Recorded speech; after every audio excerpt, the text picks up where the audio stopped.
The High Court has already been told that the FIR was inadvertently uploaded because of a technical issue on the crime and criminal tracking network and systems before being taken down. The High Court had directed the departmental inquiry into the leaking of the FIR. Direction has now been stayed by the Supreme Court. What was a direction to find out the source of a departmental leak has been transformed into a roving inquiry as to who maybe have circulated it in public domain. Unless the reporters, some summoned the police, had themselves reported or posted details revealing the survivor's identity, there is no reason for seizing their phones. Based on High Court, referring to the alleged circulation of details about the survivor's identity, a separate FIR has been registered under Section 7.2 of the Bharatiya Nyaya Sanhita, which makes it an offence to publish any detail that may lead to the survivor's identity becoming known. Based on the High Court's referring to an alleged circulation of details about the survivor's identity, a separate FIR has been registered under Section 7.2 of the Bharatiya Nyaya Sanhita, which makes it an offence to publish any detail that may lead to the survivor's identity becoming known.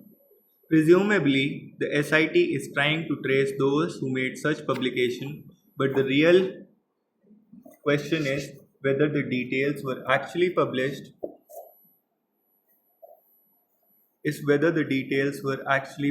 in any newspaper, TV channel, or social media post. If such a disclosure existed, the police should be summoning those in charge of those outlets or handles instead of calling all those who downloaded material from the internet.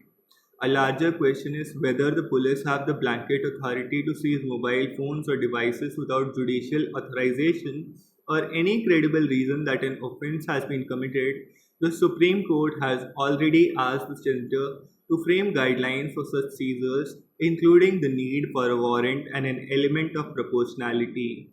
An unguided power to seize phones threatens the privacy of individuals and, in case of the media, is a brazen intimidation tactic and an attempt to identify and harass their sources and an attack on freedom of expression. The police should not only return the seized phones immediately but also limit their probe to specific instances of publication or disclosure of details that compromise the survivor's identity. Crisis in Congo. For peace, the country should take Tutsis into confidence. The Democratic Republic of Congo is no stranger to civil conflicts.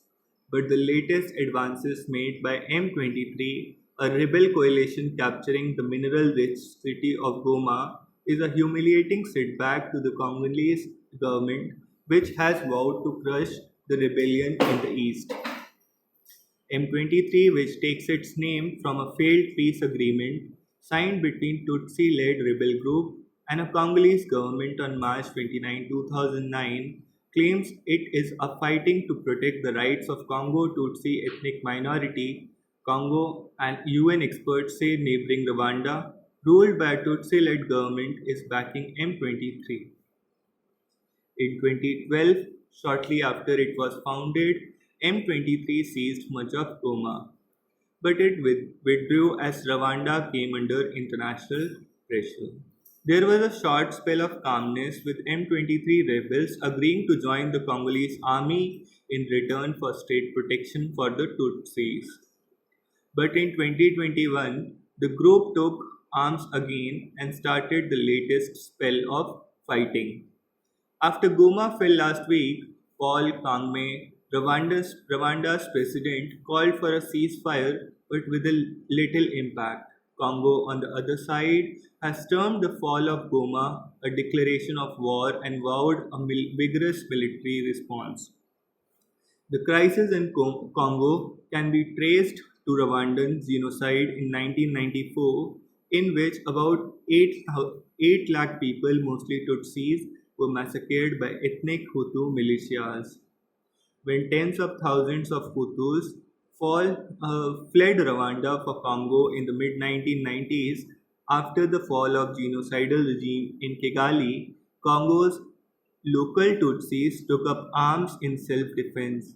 Rwanda has made military incursions into Congo in the past, accusing it of harboring those who were complicit in the genocide.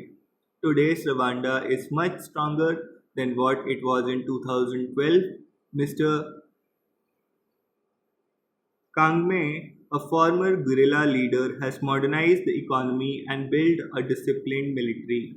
Rwanda has also developed close ties with Western countries who see Mr. Kangme as the force of stability in an unstable region as well as a major contributor to forces to UN missions.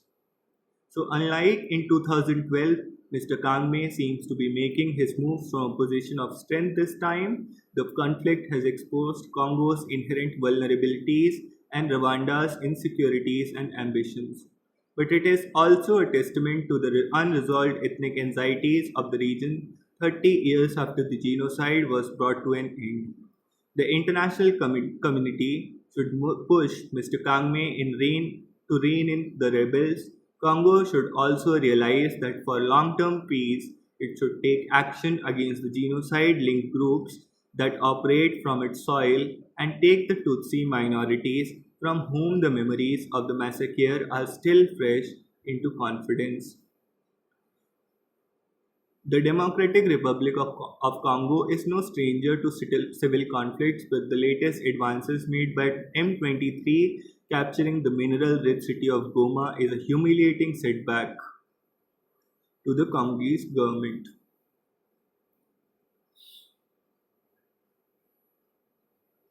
which had vowed to crush the rebellion in the east. M23, which takes its name from the failed peace agreement signed between Tutsi-led rebel group and the Congolese government on March 23, 2009, claims it fighting to protect rights of Congo Tutsi ethnic minority. Beyond tax cut, a closer read of the Union budget, the Union Finance Minister Nirmala Sitharaman's presentation of the Union budget on Saturday, February 1 was against the backdrop of pressing macroeconomic challenges, persistently high taxes, and unemployment squeezing the middle income class, subdued private investment, mounting external vulnerabilities that threaten to derail the growth story, and a looming fiscal overhang.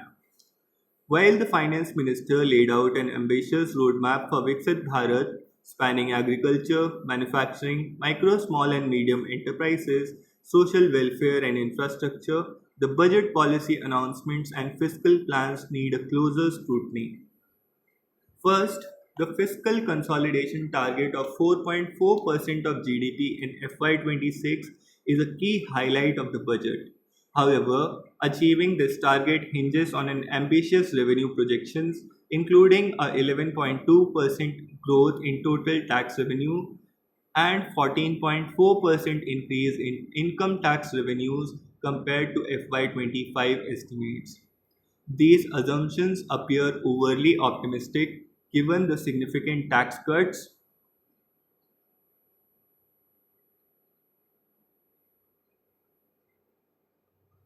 These assumptions appear overly optimistic given the significant tax cuts announced in the budget and the prevailing economic headwinds such as softening domestic consumption and weakening external demand.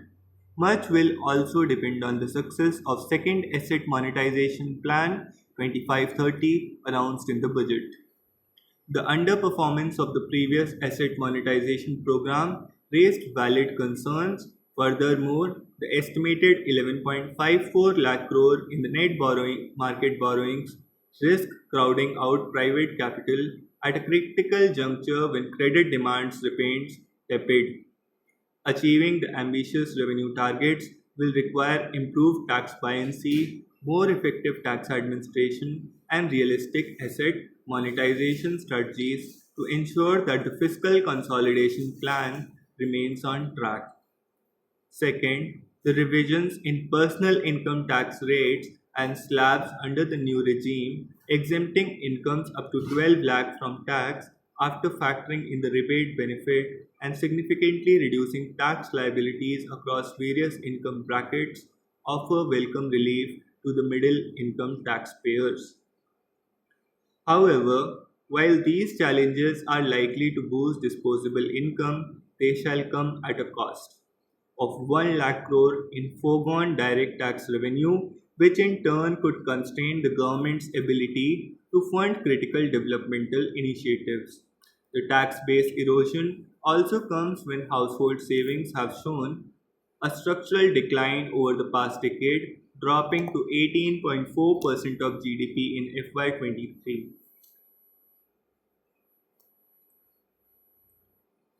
This raises pressing questions about the long term sustainability of these tax cuts, particularly when public investments in infrastructure and social welfare remain critical to drive inclusive economic growth. Third, on the manufacturing front, the budget reiterates India's ambition to emerge as a global manufacturing powerhouse. Economic Survey flagged India's underperformance in manufacturing, which accounts for mere 17% of GDP, while production linked incentives have shown moderate success in sectors such as electronics, their scalability and long term impact remains uncertain. In that light, the budget announcement on enhanced credit facilities for MSMEs and the launch of National Manufacturing Mission aimed at improving ease of doing business to foster future ready workforce and promote clean tech manufacturing are important steps. The revision of MSME classification criteria, increasing investment limits by 2.5x and doubling turnover thresholds may improve scale economies. However, the measures fall short of addressing core competitiveness issues such as regulatory inefficiencies, infrastructure gaps, and low innovation capacity. The absence of concrete measures to boost industrial research and development, currently at dismal 0.64% of GDP, undermines India's ability to compete with innovation driven economies such as China and Germany. While the budget's focus on manufacturing is a step in the right direction, achieving global competitiveness will require deeper structural reforms and sustained investment in infrastructure. Fourth, agriculture is a key pillar of the economy, received significant attention through initiatives such as Prime Minister Dhan Dhanya Krishi Yojana and the National Mission on High Yielding Seeds. These measures are with the aim of enhancing productivity and climate resilience, which are critical for food security. The increase in the Kisan Credit Card loan limit from 3 lakh to 5 lakh, along with targeted interventions in 100 low productivity districts, signals a strategic pivot from blanket subsidies to precision support, empowering farmers with greater financial flexibility. However, the measures fall short of addressing systemic inefficiencies in the market in agricultural markets. The budget lays an emphasis on credit enhancements on short-term loans, perpetuates the dependency on farmers on debt without addressing the issues of price volatility and market issues. Moreover, the absence of concrete measures to promote agricultural exports, particularly as India eyes leadership in millets and natural farming, represents a missed opportunity. Fifth, when the budget introduces some promising measures for the external sector, significant gaps remains unaddressed. Service exports, particularly in IT and business process outsourcing, continue to grow as a robust 10.5% CAGR, but budgetary efforts to diversify the export portfolio remain insufficient. Trade facilitation initiatives such as Bharat TradeNet, and export credit support for MSMEs, which were announced in the budget, are positive steps but lack the scale required to tackle India's persistent trade deficits. Moreover, the challenges posed by depreciation of the rupee and declining forex reserves require a more ambitious export strategy. The fiscal push to value added sectors such as pharmaceuticals, electronics, renewable energy, and high value agricultural products could have a sustained strengthened India's position in the global supply chains and enhanced export competitiveness. Finally, while the budget signals intent on climate action and clean energy, its financial commitments reveal a cautious incremental approach rather than a transformative push. The budget's focus on supply chain resilience through incentives on lithium ion batteries, recycling, duty exemptions on critical minerals, and support for domestic solar photovoltaic battery manufacturing is a pragmatic move to reduce import dependence. However, without a parallel investment in grid modernization, energy storage, and industrial decarbonization, the transition to low carbon economy remains fragmented. The budget's fiscal outlays will eventually be judged by how effectively they address the fundamental trade-offs on the Indian growth, how to unleash private enterprise while ensuring inclusive development, and how to boost consumption without compromising savings, and how to accelerate growth while maintaining macroeconomic stability. Ultimately, the credibility of execution and the government's willingness to course correct where necessary will matter. The budget that is forward looking and growth oriented, the Union Budget 25-26 is in line with the government's sustained efforts with the past few years to bolster economic growth and development. The provisions of the budget indicate a continuation of the government's strategic approach towards economic expansion, fiscal prudence, and sectoral growth. One of the announcements in the budget that has been most widely welcomed is a significant cut in the personal income tax with complete exemption extended to individuals earning up to 12 lakh a year. This limit will be 12.7 lakh for salaried taxpayers because of the standard deduction of 75,000. This is a major relief for the middle class and is expected to have a multiplier effect on the economy. Higher disposable income can trigger a virtuous cycle of higher consumption, increased demand, and improved business performance. This in turn will result in higher indirect tax collections and further economic expansion. Specifically, greater consumer spending will benefit industries such as retail, real estate, and automobile manufacturing, boosting employment opportunities. Another key highlight of the budget is the allocation of 11.2 lakh crore for the capital expenditure for 25-26, marking an increase for nearly 10% from the actual expenditure in the current fiscal year. This spending can drive infrastructure development, boost employment generation, and catalyze economic activity across sectors. And of course, it strengthens the nation's logistical and industrial backbone, ensuring long term sustainable growth.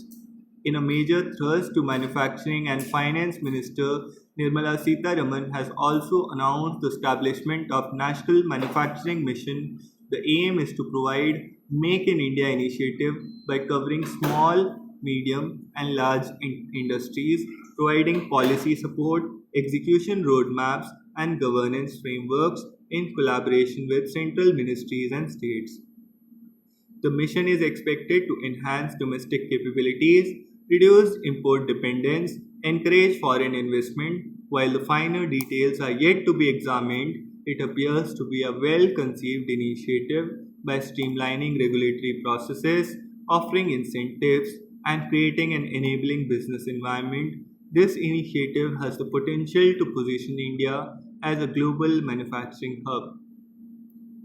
In consonance with the government's commitment to job creation, the budget is focused on labor intensive sectors such as tourism, food processing, and leather. These industries have historically been major employment generators and contribute substantially to India's export earnings. By providing targeted incentives and streamlining regulations, the budget aims to enhance productivity, improve competitiveness, and create new job opportunities in these sectors. On the infrastructure side, we see the budget focus on maritime sector through the announcement of a new maritime development fund. This will give boost to the maritime economy, especially in the coastal states of the country, creating growth opportunities for both trade and blue economy related segments.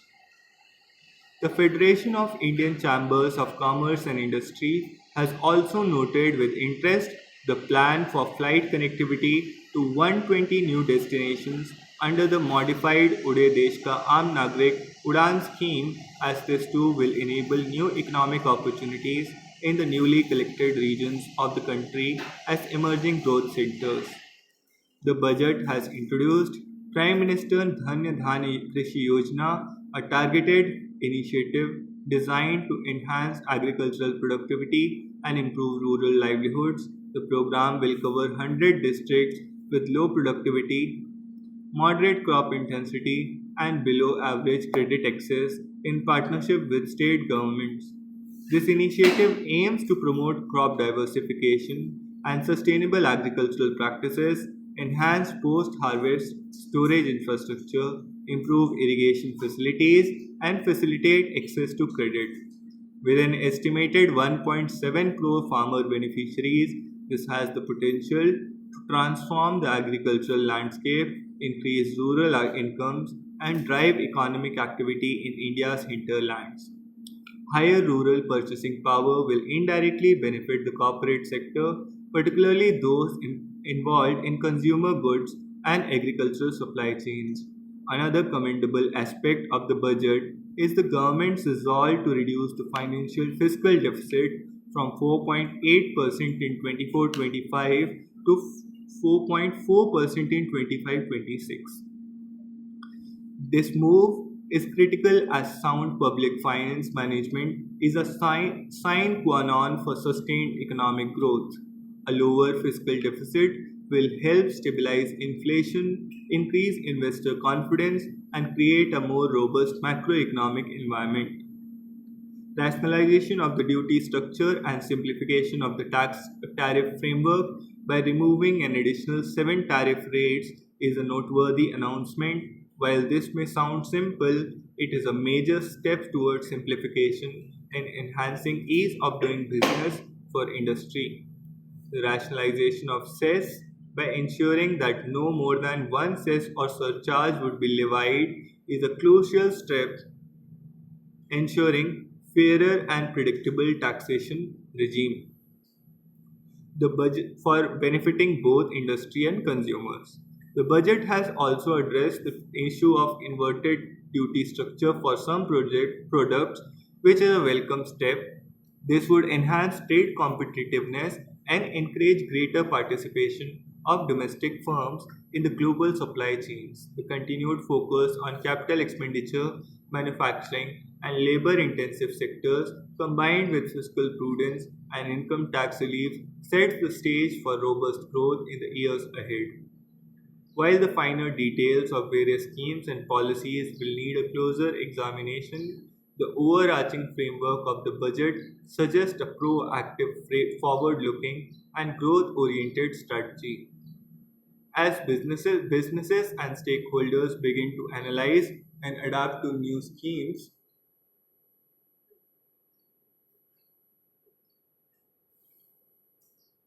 the true impact of Budget 25-26 will unfold in the next few months. While making an overall assessment of the budget, one should not lose sight of the fact that only 2% of Indians pay income tax.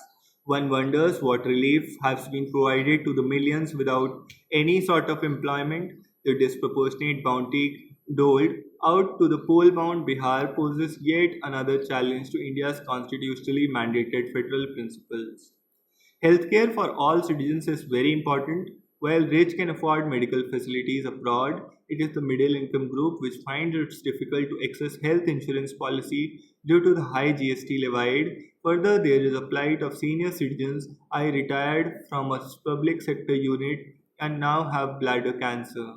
After going the initial forms of treatment such as tablets, radiation, and chemotherapy, I am still not out of the problem. The next stage of treatment I have been advised to is to have immunotherapy injections, with each injection costing 2,18,000. 17 injections are to be administered in a year. I hope that the budget would have had provisions to help cancer patients. One fails to understand why there are mounting pending dues to MG Narega workers unless the lives of the poor are improved. The strong advertisement that it is a new India leading to the world would be an exaggeration. Survival over living is the order of the day. The government seems to have all the money for freebies but no money to pay wages. What a sorry state of affairs.